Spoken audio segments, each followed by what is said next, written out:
Hello.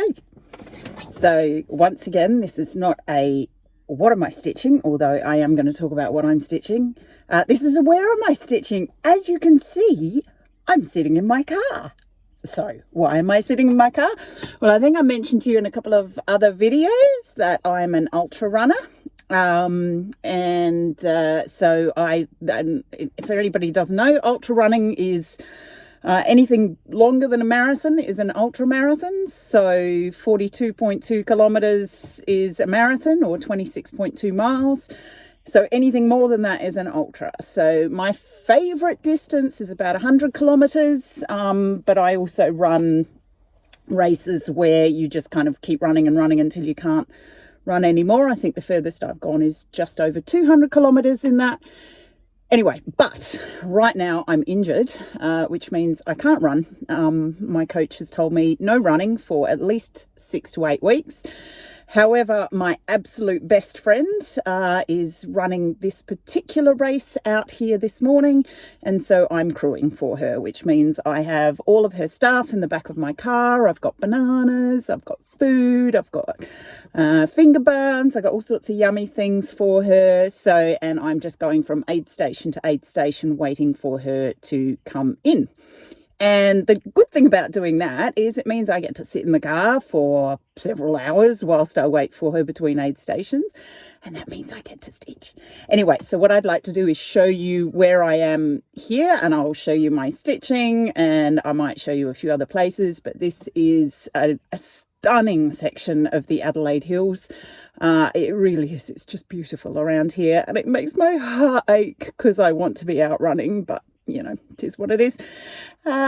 So this is where we are. Okay, so I'm sitting in the car, and this is what I'm stitching. Isn't that gorgeous? So this was an exclusive design by Nora Corbett for the Australian Mirabilia Retreat 2018. As you can see, there's the date. And this one is called Australian Dragon, and it's this stunning dragonfly. See if I can get it close enough and make sure we don't get too much shadow on there. You can see there's Krynic, there's silks, there will be a whole stack of beads on here, and it's done on a gorgeous piece of hand-dyed 28 count linen. That would have been hand-dyed again by Bren and Karen from Fox and Rabbit, who were the organisers of that particular retreat. You can see I've done quite a lot of it. Let's see if I pop that down. You can see the inside of my car here. This is very exciting. And so this is where we are. This is Norton Summit. It's in the hills. It is very cold at the moment, but it's absolutely beautiful. Look at that view. See out there over to the Sissy. What have we got here? It's been raining. There we go. Oh, you can hear that cockatoos. Lovely. I love this part of the world. So it came as kit. This was part of our special treat that we got in our goodie bag when we arrived at the retreat. So there's the Krynic. Look at all the beads. Water lily threads.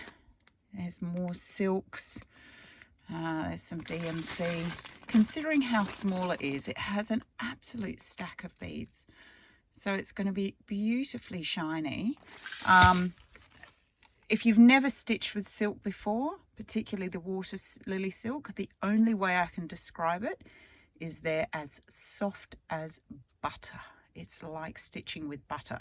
Not that you'd want to stitch with butter, but you know what I mean. So I highly recommend it if you ever get the opportunity to stitch with silks. Not all silks are the same, but I do find the water lilies are so stunningly soft. So I don't actually have a picture of this. I may be able to find one. If I can, I'll post it, because obviously as a special design, all we got was the chart, but I've done the bottom wing, there's a top wing, and there's obviously wings on the other side, and I think there's a bit more writing. I think it says Mirabilia behind that, but I haven't stitched that in yet. That's done in back stitch. So yeah, you can see in the sunshine just how lovely that is. So yeah, this is another one of my whips, which I haven't shown you before. I think I've definitely decided I have too many whips. So that's why I thought I'll pull this one out.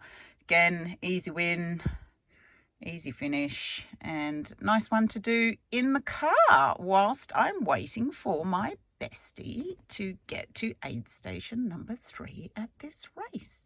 Sun's come out. It's been pouring with rain. She handed me her gloves and her warm top at the last aid station, and then as soon as I drove away it started to rain, so poor thing. It's probably going to be a bit wet, but she'll be fine. Anyway, so I'll show you a little bit more scenery maybe at the next one. May even be able to see a kangaroo because the next one's up near Mount Lofty. But yeah, that's what I'm stitching. So we're just at a lovely lookout point here. This is 10k before the race finishes. By the way, my friend has just run 58 kilometres. And here we are, there's Adelaide. So, very pretty.